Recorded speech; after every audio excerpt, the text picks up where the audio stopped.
je la veux, je sais pourquoi je la veux et donc je veux tout donner pour y arriver, quitte à arriver à zéro, mais au moins j'aurais tout donné. J'avais une période d'essai de 6 mois, j'ai dit que je voulais pas continuer, que c'était pas pour moi et que ça a été la meilleure décision de ma vie. Quelle a été pour toi la réflexion, le déclic où tu t'es dit je me casse? On nous demande très très jeune de prendre des décisions de vie qui sont cruciales alors qu'on n'a rien compris de la vie. Avant, l'armée c'était obligatoire. Je voudrais que le voyage ce soit obligatoire, tu vois, vraiment. Et en fait j'ai très vite compris que je pourrais me prendre un maximum de contenu de mon côté. Tant que j'appliquais pas, il se passerait pas grand chose.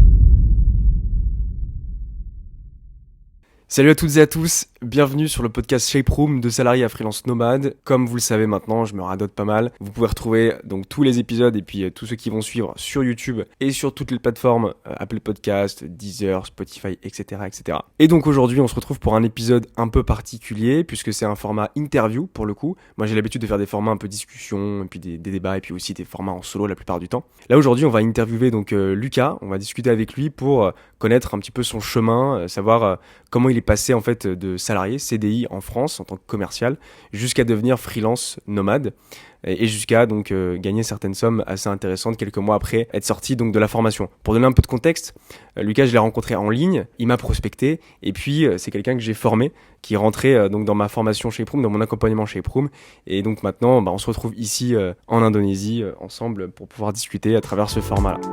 Voyageant le monde, un rêve de nomade, de Paris aux éclats des vagues. Et alors du coup, je préviens d'ailleurs, c'est un petit peu avec les moyens du bord, on fait cet épisode-là. Donc je vais lui passer le micro, etc. Bon, ça va être un peu en mode on est à Lombok, on est en Indonésie, donc on fait comme si on fait comme les Indos finalement, avec pas de grand budget. Donc déjà, Lucas, salut. Comment ça va? Est-ce que tu peux te présenter et nous dire qui tu es et ce que tu fais en ce moment? Salut Nico, alors moi comme tu l'as dit c'est Lucas, j'ai 28 ans, je suis média buyer depuis, ça va faire 9 mois je pense, peut-être un peu moins, et on travaille ensemble depuis à peu près 6 mois je crois, et avant tu m'as formé via Shape Room. Et qu'est-ce que je fais maintenant? Je gère des clients sur des projets de media buying, que ce soit sur Google Ads, Meta Ads, voire d'autres régies publicitaires quand c'est nécessaire. Et je travaille avec différents partenaires, que ce soit en créa, en landing page, pour apporter un maximum de valeur à mes clients et à nos clients. Et est-ce que tu peux nous dire un petit peu où est-ce qu'on se trouve ici en ce moment? C'est quoi un petit peu ta vie là en ce moment? Donc on a compris que tu étais freelance, etc. Est-ce que tu peux nous parler un petit peu plus de ta vie personnelle et ce qu'on fait ici finalement ensemble là? On surfe. Du coup on est à Lombok en Indonésie. Pour ceux qui savent pas, c'est l'île juste à côté de Bali, l'Est. Ça fait depuis septembre que je suis ici. Donc là on est en début janvier. Toi t'es arrivé début décembre, si je dis pas de bêtises. Ouais. Mi-novembre, ouais.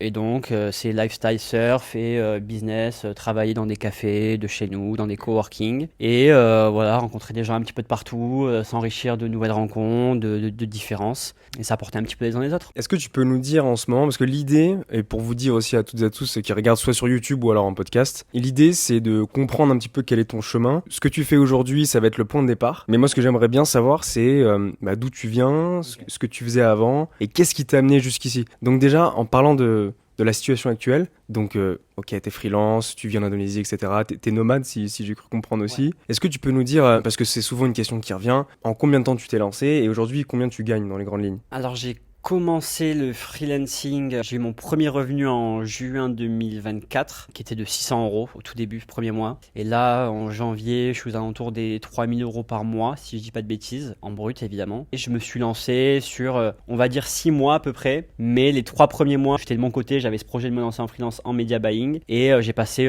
2 premiers mois déjà à vouloir me former de mon côté, donc en regardant des podcasts, des blogs, des articles, des vidéos YouTube pour comprendre un maximum comment ça se passait de faire de la publicité à l'époque que sur Meta Ads. J'étais focus là-dessus. Et en fait, j'ai très vite compris que je pourrais me prendre un maximum de contenu de mon côté. Tant que j'appliquais pas, il se passerait pas grand-chose. Et j'apprendrais pas vraiment en profondeur le métier et surtout à gérer des clients et avoir des relations professionnelles avec sur ces domaines-là. Donc, j'ai commencé à prospecter un maximum. Et c'est d'ailleurs comme ça qu'on s'est rencontrés parce que je t'ai envoyé un message sur LinkedIn. Pendant un mois où j'envoyais honnêtement, je pense une 50aine de messages par jour à des agences marketing parce que l'objectif c'était tout simplement simplement de dire voilà, moi je commence en publicité en ligne, j'ai pas beaucoup d'expérience mais je suis volontaire. Si vous êtes chaud à embaucher quelqu'un à un coût relativement réduit pour mettre des missions relativement simples où il n'y a pas beaucoup de revenus, de risques pour vous, ça vous permet d'avoir quelqu'un qui est volontaire, qui a envie d'apprendre et que vous payez pas cher. Et donc c'est comme ça que j'ai contacté beaucoup d'agences, dont toi au début quand l'agence était le tout début. Et derrière du coup on a discuté ensemble, tu m'as dit que c'était un peu trop tôt en termes de compétences et tu m'as parlé de Shape Room. Moi ça m'a chauffé parce que de toute façon je savais que je voulais me former à un moment donné. C'est juste que je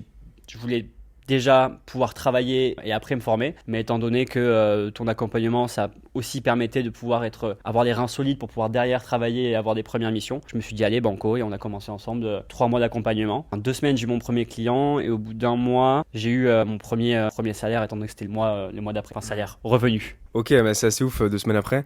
Et est-ce que tu peux nous dire, donc là, t'as fini, donc tu t'es lancé en juin 2024, c'est ça? Et t'as commencé la formation en mars ou avril 2024, comme ça, je crois. Donc avril, mai, juin, ça fait 3 mois. Ok, donc tu t'es lancé 3 mois après. Et là, du coup, à l'heure où on se parle, décembre, janvier, comment tu vis de ton activité de freelance? Combien tu gagnes? Comment ça se passe depuis que tu as terminé la formation? C'est en croissance. Moi, je prends relativement mon temps pour acquérir des nouveaux clients. Je cherche pas à prospecter un maximum, à vraiment avoir une stratégie de contenu qui est poussée sur LinkedIn pour favoriser mon acquisition de clients. Je cherche surtout à pouvoir avoir des revenus relativement stables et monter en compétences rapidement pour pouvoir développer mon offre et aussi pour apporter un maximum de qualité à mes clients, pour pouvoir avoir des études de cas de scaling de comptes qui donnent envie en fait pour pouvoir aussi derrière les utiliser en prospection. Donc là, comme je disais, je suis aux alentours des 3 000 € par mois et je pense que après 3 mois où je m'étais lancé, je devais tourner à 1 500 ou 2 000 € à peu près par mois. Donc voilà, ça progresse tranquillement, mais là,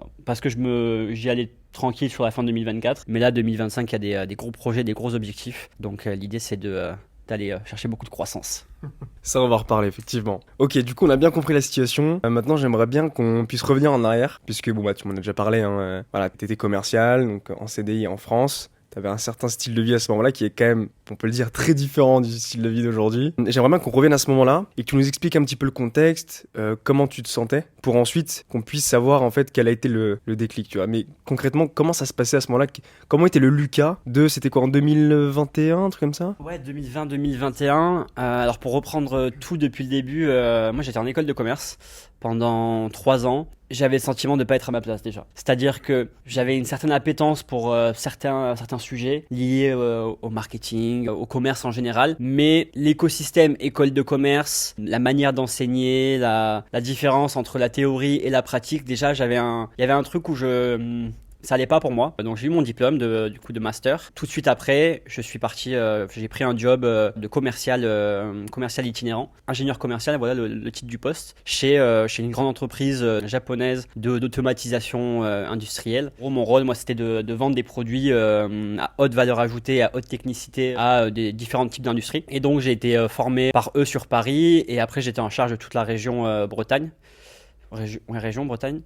Et en fait, mon quotidien, c'était du lundi au mercredi, aller faire le tour de la Bretagne pour aller voir mes clients, 4 rendez-vous clients par jour. Du coup, il y avait énormément de routes, énormément de rendez-vous clients. C'était vraiment un mode de vie qui était compliqué pour moi parce que j'avais une super voiture qui était donnée par la boîte. Vraiment, ça, c'était vraiment génial. Un très très bon salaire, 2500 € net, il me semble. Enfin, un très très bon salaire. Un très bon salaire quand tu sors d'études et que tu commences la vie, c'est quand même sympa. Sauf que mon quotidien me plaisait pas du tout. Je mangeais des sandwichs triangles sur des aires d'autoroute en un quart d'heure parce que j'avais pas le temps et il fallait que j'aille voir d'autres clients. J'avais pas le temps trop de voir mes proches, de faire du sport, de prendre soin de moi parce que moi le sport, bien manger, c'est des choses qui sont quand même importantes. Et quand tu fais 7h, 20h et que tu fais énormément de route dans la journée, le soir, t'es claqué. Au bout de 5 mois, j'ai tout simplement fait un petit peu un burn-out. J'avais une période d'essai de 6 mois, donc j'ai dit que je voulais pas continuer, que c'était pas pour moi. Et ça a été la meilleure décision de ma vie. Et en fait, à la suite de ça, je me suis dit, ok, maintenant je fais quoi niveau pro? Et j'en avais aucune idée. Et du coup, je me suis dit, bon, si t'as aucune idée de niveau pro, il faut que tu fasses quelque chose d'autre. Sachant que j'avais déjà un petit peu d'épargne de côté avec ce job et aussi d'avant. Du coup, je me suis dit, ok, on est en janvier 2021, si je dis pas de bêtises. J'ai toujours rêvé de faire un tour du monde. Je planifie un tour du monde. Je pars en septembre. Pendant 6-7 mois, je fais de l'intérim sur les chantiers. Comme ça, je vais bien gagner ma vie. Je vais pouvoir mettre de l'argent de côté avec ça. Donc, c'est ce que j'ai fait. quasiment plus aucune sortie, aller boire des verres avec les copains, plus de resto, plus rien, juste épargner et bosser et planifier ce projet-là. Et donc en septembre, je suis parti en Asie. J'ai commencé par l'Inde et j'ai fini par l'Indonésie. J'ai adoré. Et du coup, je suis rentré en France pour le mariage de ma sœur. Et le projet initial, c'était de continuer le tour du monde en Amérique latine. Sauf qu'à ce moment-là, je me suis dit, ok, ça fait 10 mois que tu voyages. Il te reste peut-être 4000 €, je sais pas, de quoi faire l'Amérique latine sur ce que j'avais prévu en termes de temps. Ça devait être 4-5 mois, je pense. Et après, tu dois rentrer en France, t'as plus d'argent, il faut repartir à la vie d'avant. Et je me suis dit, ça m'angoisse, j'ai pas envie de faire ça. J'ai goûté à cette vie-là, j'adore. J'ai rencontré plein de gens qui étaient entrepreneurs en ligne, freelance, ce que vous voulez, investisseurs. Et en fait, j'ai vu qu'il y avait beaucoup de gens qui faisaient ça et qui souvent étaient partis de zéro. Et souvent, quand on change d'environnement et que les personnes qui nous entourent ont une réalité qui est tout à fait différente, c'est hyper inspirant. Parce que quand on est en France, des gens qui voyagent et qui font de l'argent en étant freelance ou autre, on en croise rarement. Quand on est en voyage dans des pays à droite à gauche, c'est 70%, 80% des personnes que vous allez croiser, à part les backpackers bien évidemment. Et donc on se dit, si eux peuvent le faire, pourquoi pas moi. Et donc j'ai changé de projet, je suis reparti en Indonésie en me disant, ok, j'ai 6 mois, je me lance dans un projet d'entrepreneuriat de mon côté et je mets tout mon argent là-dedans et ça passe ou ça casse. Donc j'ai lancé un projet e-commerce qui m'a énormément appris, mais l'e-commerce c'était pas fait pour moi, c'était pas quelque chose vraiment qui me plaisait à faire, surtout que c'était un projet solo, donc je travaillais 8-9 heures par jour tout seul devant mon ordinateur et j'étais pas vraiment emballé, il n'y avait pas d'interaction avec les gens et moi je suis quelqu'un d'assez social, donc j'ai besoin d'interaction, je pense. Je l'ai compris d'ailleurs avec ça. Et donc au bout de 6 mois, j'ai changé d'avis. Je me suis dit, ok, je pars en freelancing parce que j'ai beaucoup d'amis ici à Lombok que j'ai rencontrés qui étaient freelance. Et forcément, quand on fait du service, il y a beaucoup moins de coûts que quand il faut gérer des stocks, faire des investissements à droite à gauche. Donc c'était plus facile à lancer et je suis parti là-dessus. Et c'est comme ça qu'on a été amené à se rencontrer. Très beau résumé. Non mais c'est bien, il y a plein de valeurs et tout, il y a plein de trucs intéressants. Moi, ce que j'aimerais bien savoir, parce que tu vois, moi j'ai jamais fait de burn-out, et puis j'ai des potes autour de moi qui en ont fait, plus ou moins fort, plus ou moins accentué. Moi, ce que j'aimerais bien savoir, parce que tu m'as dit au bout de 5 mois quand même, je trouve que c'est assez rapide. T'as une période d'essai de 6 mois, d'ailleurs, je trouve ça énorme, une période d'essai de 6 mois. Et moi, ce que j'aimerais bien savoir, c'est à ce moment-là, quand t'as fait ce fameux burn-out, en fait, quel a été le déclic ? Est-ce que c'était plutôt mental? Est-ce que c'était plutôt physique? Parce que tu disais, voilà, ta vie te correspondait pas trop, tu mangeais des sandwichs string sur les aires d'autoroute, tu bougeais énormément, beaucoup de routes, je pense beaucoup de fatigue aussi, pas le temps pour toi, etc. Mais ce que j'aimerais bien savoir, c'est dans cette transition, tu vois, quand tu t'es dit, ok, j'ai envie de faire un tour du monde, je me casse, quoi. Donc après, t'as pris des boulots d'intérim, comme tu l'as dit. Moi, ce que j'aimerais bien savoir, c'est quel a été vraiment le déclic profond qui t'a permis justement d'aller de l'avant, tu vois. Et de justement faire face à potentiellement certaines peurs, certains doutes, parce que c'est quand même pas simple, tu vois, tu sors d'école, t'as un bon job apparemment, comme tu le disais, plutôt bien payé, etc. Enfin, t'as une certaine sécurité. Et il y en a certains et certaines qui pourraient se dire, bon bah en fait, je reste quelques années et tout, histoire de faire de l'argent, et puis je partirai plus tard. Et puis tu sais, t'as des gens qui repoussent tout le temps, tu vois, que ce soit le freelance ou le voyage ou je ne sais quoi d'autre, tu vois. Toujours des gens qui repoussent, et du coup, j'aimerais bien savoir quelle a été pour toi la réflexion, le déclic où tu t'es dit, je me casse. Et là, je prends cette décision-là, je vais sur les chantiers, comme tu l'as dit, je me fais de l'argent et je me casse, tu vois. J'aimerais bien savoir quelle était la réflexion, comment c'est arrivé ou quel était le déclic. Déjà, juste avant de parler de ça, je te rejoins complètement sur la difficulté à le faire. Parce que moi, tous mes proches, ma famille, mes amis me disaient, mais pourquoi tu fais ça? T'as un super job. Évidemment, pour la famille, c'est quasiment inconcevable. Donc c'est très très dur parce que tu te sens un peu tout seul dans ton choix, où tout le monde te conseille de faire l'inverse, sauf que toi, tu sens que c'est pas ça. Et donc, faut un petit peu aller s'écouter, en fait, suivre son intuition et aller au contraire de ce qu'on peut nous dire, parce qu'au final, les personnes autour de nous donnent des conseils, mais par rapport aussi à leurs propres expériences. Et le plus important, c'est d'être en accord avec soi-même. Donc ça, c'est important de le savoir. Et pour te répondre, il y a eu plusieurs signaux. Déjà, des signaux par rapport à mon environnement et des signaux personnels. Par rapport à l'environnement, je parle de ma boîte quand je dis ça, c'est que je me suis rendu compte que déjà il y avait pas mal de turnover au niveau des personnes qui faisaient mon job. Au bout de 2, 3, 4 ans, les personnes partaient. Parce que l'avantage, c'est que c'était une des meilleures formations en France pour faire ce job-là dans ma société. Mais en termes de pression, de temps que tu allouais, en fait, tu donnais ta vie pour ton travail. Et donc, en général, les personnes, au bout d'un moment, c'était compliqué. Ça, c'était un premier signal. L'autre signal, c'est que je me suis rendu compte que tous les managers, j'exagère, mais énormément de managers et de personnes qui étaient là depuis 15, 20, 30 ans étaient divorcés. Et là, je me suis dit, ça c'est un signe quand même assez important que la vie perso et la vie de travail, ça s'accorde pas bien dans cette société-là ou dans ce job-là, je sais pas exactement, mais je pense que c'était aussi lié à la société. Et je me suis dit, moi, c'est pas la vie que je veux, en fait. J'adore être inspiré par mon travail, j'adore avoir de l'importance, j'adore faire ce que je fais, mais si ma vie perso peut pas être en adéquation avec mon travail, c'est pas pour moi. Donc ça, c'est la partie environnement, dans mon environnement de la boîte. Et personnel, c'est tout simplement la charge mentale et les sensations physiques. Tu vois, le stress, mal dormir, être éclaté en fin de journée tout le temps, jamais vraiment inspiré, motivé par ce que tu fais, juste y aller parce que il faut récupérer le salaire à la fin du mois, parce que tu es objectivé sur les rendez-vous que tu as à faire et que si tu le fais pas, on va te tomber dessus. Il n'y avait aucune motivation de mon côté à continuer, à part de garder la sécurité. Mais moi, j'estime dans ma philosophie que souvent, quand on parle de sécurité, on renonce à quelque chose d'autre. Et moi, j'avais pas envie de renoncer, en l'occurrence, dans ce cas-là, à une vie pro, à une vie perso et à mon bien-être. Et donc, j'ai pris un autre virage. Il y a quand même pas mal de signaux, du coup, que ce soit extérieur, lié à la boîte, etc. Mais c'est cool que tu parles de ça parce que c'est vrai qu'en France, on accorde beaucoup d'importance à la sécurité. Tu disais la famille. Je pense que c'est pas simple, tu vois, d'être seul dans ce choix-là, tu vois, de dire qu'est-ce que tu fous, ta famille qui te soutient pas trop. Ouais. Après, je sais pas ce qu'il en était de tes amis aussi, mais et en fait, je rencontre pas mal de gens qui, comme toi, en fait, ont fait face à un environnement un peu hostile à tes choix, tu vois. Contrairement à moi où ça va. Alors, si ce n'est évidemment quelques personnes, t'as toujours des personnes un peu hostiles à ce type de choix de vie. Mais moi, j'ai pas eu tant d'affronts que ça. Et tu vois, là-dessus, c'est marrant parce que dans mes amis, j'en connais beaucoup qui sont pas du tout en adéquation avec ce qu'ils font. À chaque fois qu'ils me parlent de boulot ou qu'on parle de vie professionnelle, qui me disent qu'ils en ont marre, que ça les saoule, que c'est chiant, mais ils continuent. J'ai beau leur dire, mais mec, pourquoi si t'aimes pas ce que tu fais et que si ça te saoule de te réveiller le matin et que tu travailles 3 heures dans la journée juste pour faire acte de présence, pourquoi tu continues? Et parce que ils gagnent 3000 euros par mois, que c'est la sécurité, qu'ils ont pas d'autre idée de ce qu'ils ont envie de faire et du coup en fait ils prennent pas le temps de mettre des actions ou des choses pour aller dans ce sens-là et ils restent sur ce qu'ils ont de base quoi. Mais sauf que sur du long terme, je pense qu'ils vont le regretter amèrement parce que c'est des années de vie qui sont hyper importantes et en fait ne pas faire de choix c'est faire un choix au final. C'est faire le choix de renoncer à plein d'autres choses et je pense que quand on en reparlera dans 20 ans autour avec nos enfants, ils seront bien dégoûtés et alors je dis pas qu'il faut qu'ils aillent vers le freelancing, mais en tout cas trouver quelque chose avec lequel ils sont en adéquation, qui les passionne, qui leur donne envie et quand ils sont le soir, ils sont contents et quand ils parlent de leur boulot aux gens autour d'eux, ils sont contents d'en parler et ils sont motivés quoi. Complètement d'accord avec toi et puis c'est vrai qu'il y a pas mal de gens dans ce cas-là en fait. Je trouve ça assez dur à accepter et c'est vrai que je trouve qu'en fait si t'es pas en adéquation avec ce que tu fais, si t'es pas épanoui, je trouve que non seulement ça impacte ton mindset, ton propre état d'être, mais je trouve que ça se répercute aussi sur ton environnement. Tu disais, il y a beaucoup de managers qui sont divorcés, etc. Comme tu l'as dit, je pense que ça vient pas aussi de nulle part, tu vois. Il y a un mal-être, je pense, quelque part sur certaines personnes, chez certaines personnes et c'est très souvent lié au monde professionnel parce que le monde professionnel c'est 7-8 heures par jour à raison de 4 à 5 fois dans la semaine, donc ça impacte quand même énormément, tu vois. Si t'as un boss que t'aimes pas ou un collègue que t'aimes pas que tu vois tous les jours, je pense que ça impacte énormément.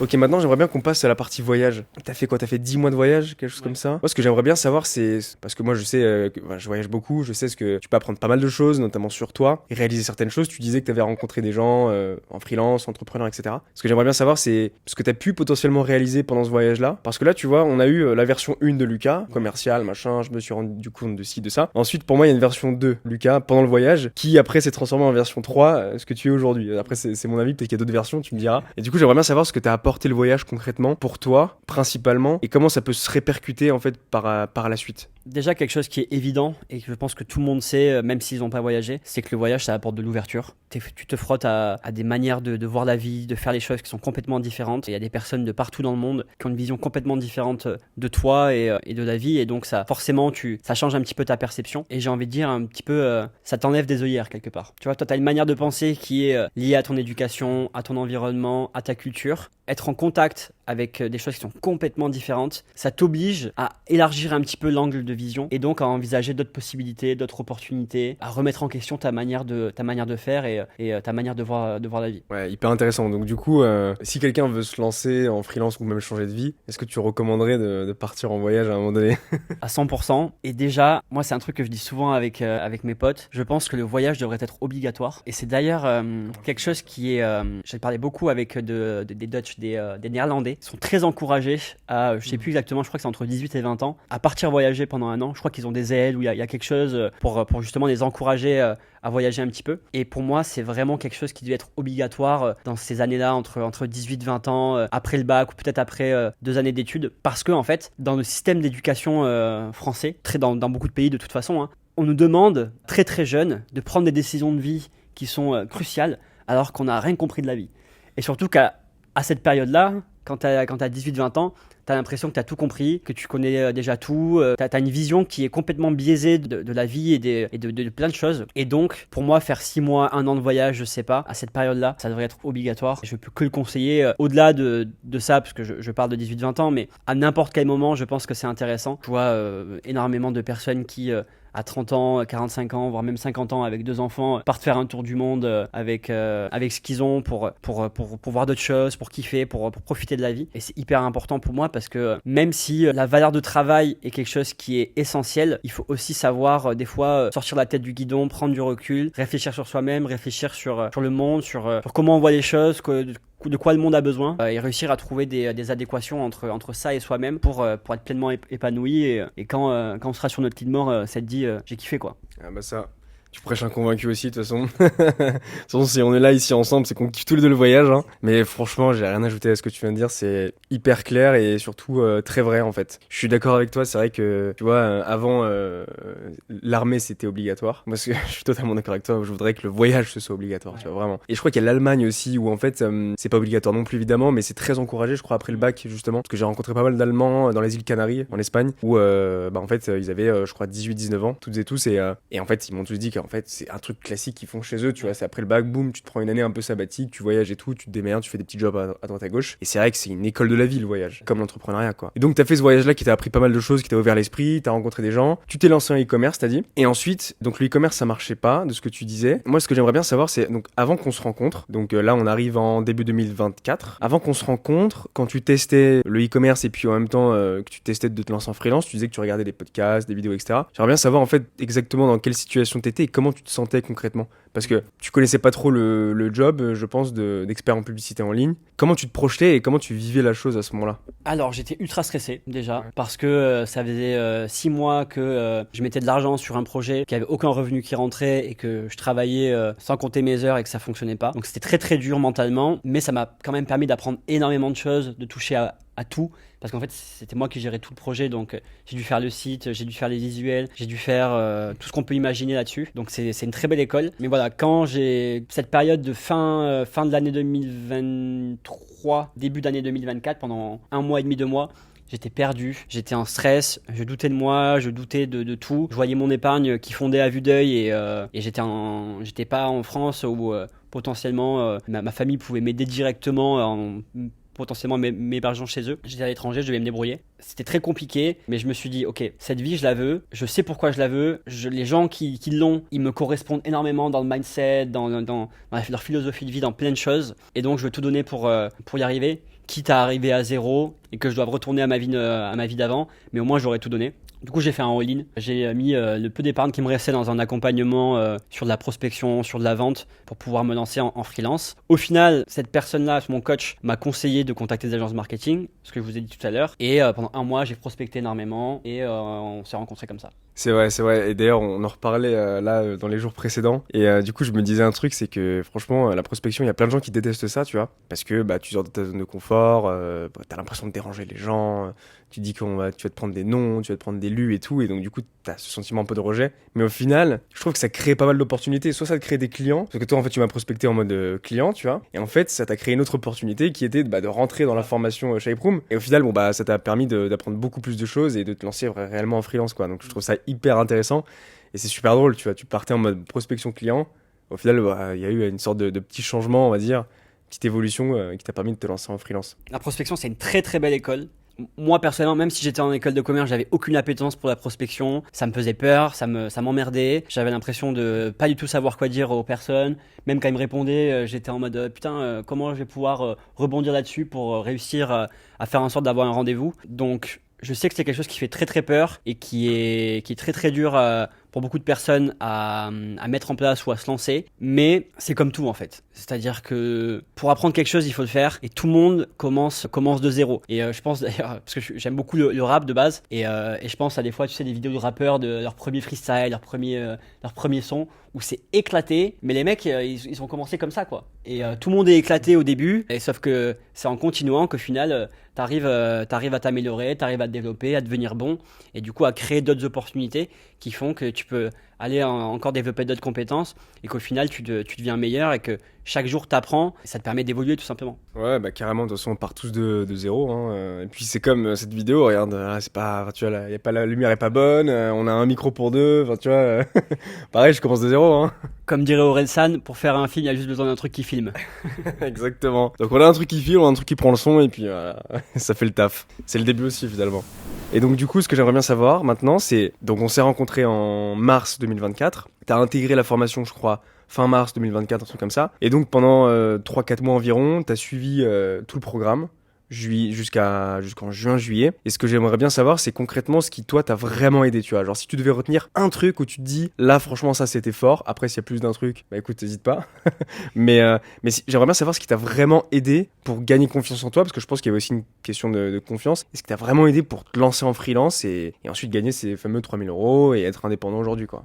Ouais, honnêtement, c'est compliqué de dire un truc, parce que pour moi, c'est un ensemble de choses qui s'associent, en fait, qui vont de pair. Déjà, évidemment, la formation, apprendre à faire un audit Facebook Ads, Google Ads, pour pouvoir proposer à des clients d'analyser leur situation, de voir ce qu'ils pêchent, et leur dire que voilà, ça, on peut l'améliorer de telle ou telle manière. Ça, j'aurais été incapable de le faire avant, alors que je m'étais tapé je sais pas combien d'heures de vidéos YouTube, de podcasts et autres. Au-delà de ça, réussir à gérer une relation client, comment on fait des suivis des performances, comment on optimise les performances, comment on communique avec son client quand ça fonctionne pas, comment on arrive quand ça fonctionne pas à identifier les points qui font que cette situation est présente. Est-ce que ces points-là viennent de directement notre taf à nous, qui est donc de gérer des publicités, ou est-ce que ça vient potentiellement de l'offre du client, de son site internet, de ses visuels, d'autres aspects que nous, sur lesquels nous on n'a pas l'entière maîtrise.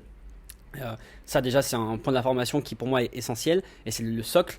Et au-delà de ça, évidemment, le fait d'être dans un réseau avec d'autres freelances qui ont le même chemin au final, qui eux aussi débutent, voire d'autres personnes qui sont plus expérimentées, ça permet d'échanger, de dire ok, toi tu ferais comment, moi j'ai cette problématique là, qu'est-ce que vous en pensez.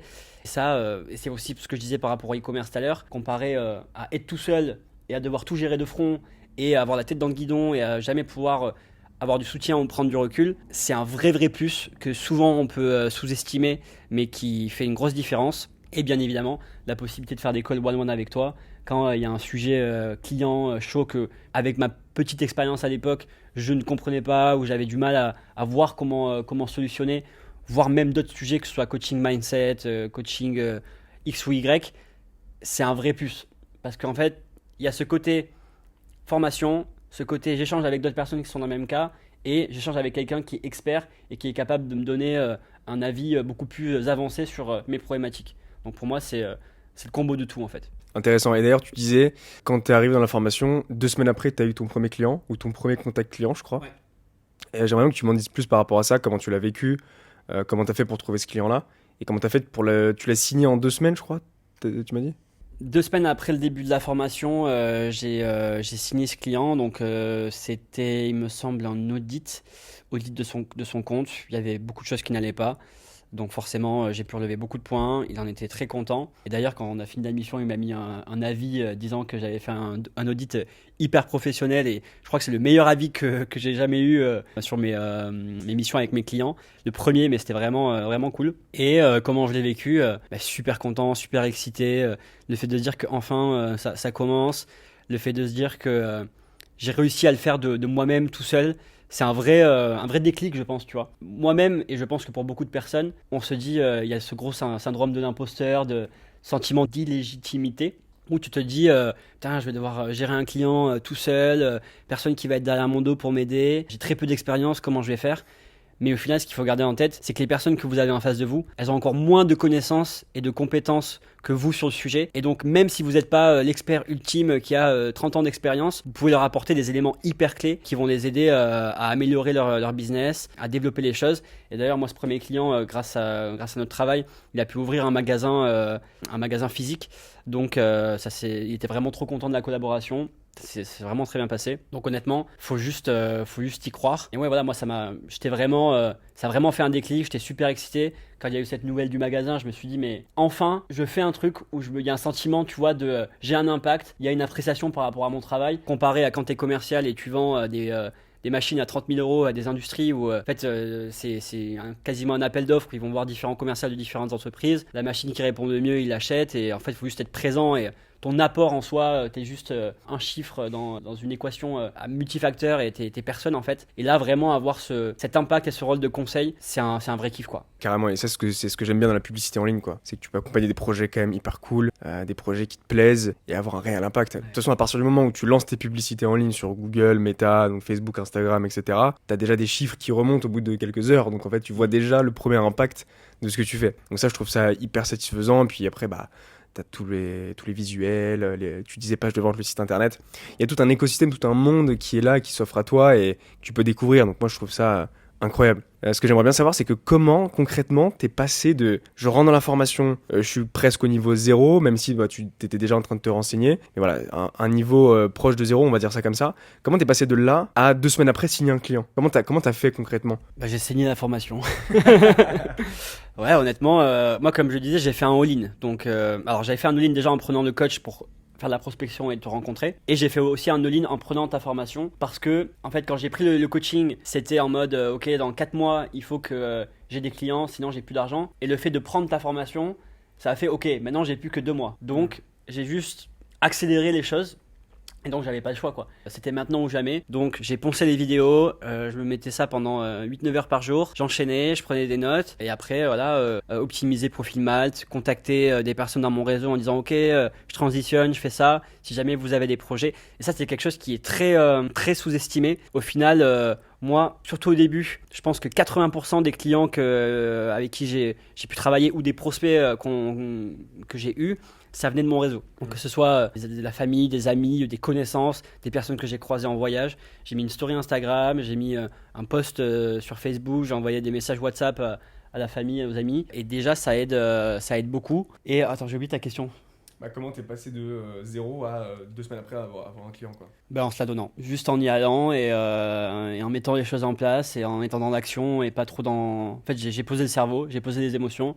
J'ai dit ok, je connais pas suffisamment ce secteur pour pouvoir prétendre savoir qu'il faut faire comme ci ou comme ça. J'ai quelqu'un d'expert dont j'ai acheté la formation qui me dit moi j'ai fait ça, ça a marché. Ok, je pose le cerveau, j'arrête de réfléchir, j'applique et au bout de 1 mois, 2 mois, si ça fonctionne pas, alors on en discute, mais pour l'instant j'applique et on verra bien. Et donc ensuite, là tu as eu ton premier client, après tu t'es lancé et ce que j'aimerais bien savoir, et ça fera partie je pense des dernières questions pour bien éclaircir tout ça, à partir de combien de temps tu t'es senti à l'aise? À partir de combien de temps tu te dis ok, là je suis pas forcément expert, tu vois, parce que si on prend le mot vraiment expert, on peut se dire il faut vraiment être super chaud, mais à quel moment tu te dis ok, là je connais, je suis à l'aise, je peux accompagner des clients? Dans la formation ou dans mon parcours de freelance? Les deux en fait. Ok. Dans la formation, jamais au final, parce que même si c'est le cas avec les connaissances, il y a toujours ce truc de syndrome de l'imposteur, de peut-être que non, peut-être que machin, et du doute. Et c'est pour ça que je disais, il faut poser le cerveau, il faut juste aller dans l'action, s'y frotter. Et vous allez faire des erreurs, mais vous allez apprendre et vous allez faire mieux au fur et à mesure. Donc là-dessus, faut juste y croire en fait. Et dans mon parcours de freelance, étant donné qu'avec ce client, on a déjà eu des bons résultats assez rapidement, j'étais convaincu que je pouvais apporter directement des résultats aux clients que j'accompagnais. Donc ça a été assez rapide. Mais de manière générale, même au jour d'aujourd'hui, j'ai encore énormément à apprendre. Et de toute façon, c'est des choses la publicité en ligne, c'est un domaine qui est en constante évolution. Si tu gères pas de clients et que tu n'es pas sur des comptes pendant 6 mois, tu vas être dépassé par des choses parce qu'il y a des algorithmes qui évoluent, il y a des nouvelles fonctionnalités, il y a des tendances de marché qui changent. Donc, c'est quelque chose dans lequel on va constamment apprendre et il faut savoir poser son ego de je suis pas l'expert ultime et être dans une dynamique de ok, je vais tout le temps apprendre et au fur et à mesure, je vais être de plus en plus fort et je vais pouvoir accompagner les personnes de mieux en mieux. Ce qui a été compliqué pour moi au début parce que j'ai un côté un petit peu perfectionniste. Je veux absolument me dire que je vais faire du bon travail pour pouvoir être en confiance avec moi-même pour pouvoir le faire. Et en fait, au bout d'un moment, à force de me dire, au final, j'ai tout le temps fait ça. Qu'est-ce que ça m'a apporté comme résultat? Rien de vraiment pertinent. Je me suis dit, ok, je change de manière et on va voir comment ça fonctionne. Et ça a fonctionné. Et du coup, j'ai eu le déclic faut juste que je change mon mindset et ma manière de faire. En combien de temps tu t'es senti à l'aise? Tu as commencé en mars-avril 2024. À partir de quand tu t'es dit, ok, là je suis à l'aise. Alors évidemment, tu le disais, tu peux jamais te sentir à 100% à l'aise parce que tu as toujours des trucs à apprendre, t'évolues tout le temps, etc. Même moi, tu vois, ça fait plus de 4 ans et demi que je fais de la publicité en ligne. Il y a toujours des trucs à apprendre, ça évolue, etc. Je pense que c'est très compliqué d'être à l'aise à 100% comme si tu étais dans ton canapé et que tu accompagnais des clients, quoi. Donc, mais à partir de quel moment tu t'es dit, je suis à l'aise, je suis indépendant, je suis capable de m'occuper des clients en étant indépendant? Je dirais 1 à 2 mois.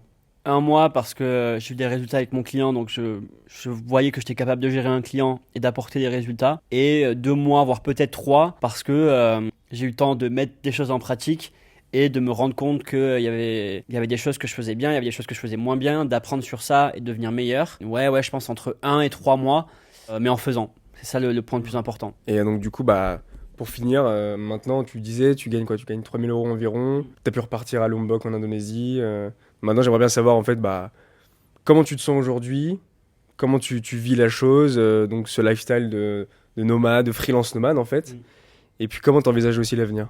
Aujourd'hui, je me sens beaucoup plus serein si je compare à quand j'ai commencé à vouloir me lancer dans le freelancing ou même quand j'étais en e-commerce. Je me sens beaucoup plus en adéquation et je prends beaucoup plus de kiff à faire ce que je fais. Encore une fois, par rapport à l'e-commerce ou quand j'étais commercial dans une grande boîte. Et pour l'avenir, il y a de très très gros projets qui arrivent avec le père Nicolas. Du coup, on s'associe, toi et moi, avec également Ambre, qui est notre troisième associé au sein de l'agence, pour pouvoir travailler ensemble de manière un peu plus poussée, à avoir des gros projets d'acquisition de clients pour de faire du bon travail et développer un petit peu notre positionnement sur le bien-être en France et accompagner des marques qui pour nous font du sens et qui sont en adéquation avec nos valeurs de vie et même de voyageurs au final, parce que même si c'est pas lié au voyage les marques qu'on accompagne, il y a un truc lié au bien-être, le fait de se sentir bien avec soi-même ou dans son environnement, et c'est aussi pour ça qu'on fait ce qu'on fait. Effectivement, pour celles et ceux qui me suivent, vous savez que j'ai une agence de publicité en ligne qui s'appelle Shape Ads. Et donc Lucas a rejoint le projet tout récemment, tu l'as rejoint en décembre 2024. Là, à l'heure où on enregistre, on est environ fin janvier 2025. Donc ouais, de gros projets qui arrivent. Et puis aussi, j'en profite pour faire une petite parenthèse, c'est que par rapport à Shape Room, tu vois, la formation et donc plus généralement l'accompagnement, j'essaye de tout faire et de tout donner pour qu'il y ait des personnes vraiment qualitatives qui en sortent, avec des vraies compétences, des vraies connaissances, à tel point que à l'image de Lucas, à l'image de toi, on peut s'associer, quoi. C'est-à-dire que là, on va bosser ensemble, on va monter une agence ensemble, en fait. Donc, pour moi, chez Proom, c'est pas seulement une simple formation où t'apprends les compétences en tant que média buyer, en tant qu'expert en publicité en ligne, pour pouvoir te lancer en freelance. C'est aussi, pour moi, à mes yeux, en tout cas, un accompagnement qui est censé vous donner toutes les clés pour devenir vraiment très très bon en fait. Puisque moi j'estime avoir été bien formé, j'ai eu des très bons résultats en tant que freelance, etc. Si vous me suivez un petit peu, j'en parle de temps en temps, donc vous savez. Et puis j'estime que c'est hyper important parce qu'en fait il y a beaucoup de freelance, beaucoup d'agences qui font malheureusement mal le travail. Et en fait on a quand même des responsabilités et un devoir de bien accompagner ses clients, comme on le fait avec l'agence qu'on a et puis comme on le fait aussi en freelance. Parce qu'on a quand même le budget marketing d'une entreprise entre nos mains qu'il faut gérer et qu'il faut essayer de gérer le mieux possible et de pouvoir faire progresser cette entreprise, quoi. Ouais, et ça c'est quelque chose qui est très très vrai parce que du coup moi maintenant j'ai eu l'occasion d'auditer énormément de comptes, des comptes qui étaient gérés par des freelances et des comptes qui étaient gérés par des agences, et très souvent il y a plein de choses qui vont pas, quoi. Et avec ta formation, du coup avec ta méthode d'audit, j'ai été capable de l'identifier et de montrer aux clients qu'il y avait des choses qui allaient pas, que ce soit sur les paramétrages méta ou sur leur stratégie d'acquisition tout simplement. Et moi, de base, je me suis dit, ok, une agence, c'est carré, c'est professionnel, ils savent ce qu'ils font, et donc forcément, c'est bien géré. Mais en fait, je me rends compte que c'est pas nécessairement le cas, et que très souvent, il y a beaucoup de choses à redire sur ce qui est fait. Exactement, et c'est pour ça, c'est l'une des raisons, c'est pas la seule, mais c'est l'une des raisons pour laquelle j'ai lancé l'accompagnement et que j'ai lancé aussi mon agence, tu vois. Parce que, moi je t'ai déjà raconté, je pense, mais j'ai déjà travaillé avec des agences où c'était tellement mal géré, c'était tellement tourné argent, le client, tu vois, il y avait pas du tout de relation, les gens s'en foutaient, quoi, au sein de l'agence. Donc c'est aussi une des raisons. Est-ce que tu aurais un dernier mot à la personne qui peut nous écouter, qui est salariée, qui veut se lancer en freelance, ou alors, tu vois, c'est la personne qui est en train de se lancer et qui galère? Est-ce que tu aurais un mot à lui dire, quelque chose à lui transmettre? Je pense que j'aurais une question.